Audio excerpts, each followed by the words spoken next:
আসসালামু আলাইকুম গাইজ, সবাই কেমন আছেন? আলহামদুলিল্লাহ, আমিও ভালো আছি। এই মুহূর্তে আমি আমার এক কবুতরের বাচ্চা নিয়ে আপনার সাথে কথা বলবো।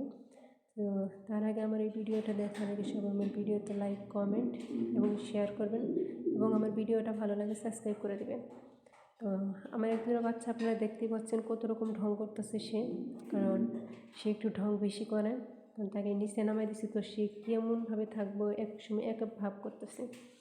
তো এটা না হচ্ছে কিং কবুতরের বাচ্চা। আর আমরা শখ করে এই কবুতরের নাম দিয়েছি টমো। তো আমরা এই কবুতরকে টমো বলে ডাকি। তো তাকে আমি হাতে তুলা খাওয়াই, তার সাথে অনেক ঢং করি। সেও দেখতে পাচ্ছেন, সেও ঢং করতেছে, মানে শরীর চুলকাতেছে বা গোসল করতে চাইতেছে, মানে সে পাকার মধ্যে গোসল করতে চাইতেছে, মানে সেমন করে সে নিচু হইতেছে, আবার উঁচু হইতেছে, আবার শরীর ছাড়িয়ে দিতেছে, মানে ও ভাবতেছে গোসল করবে। তো তাকে আমরা শখ করে টমো বলে ডাকি। আমরা সবাই ওকে টমো বলে ডাকি। আমরা নতুন নাম দিয়েছি, এর নাম টমো।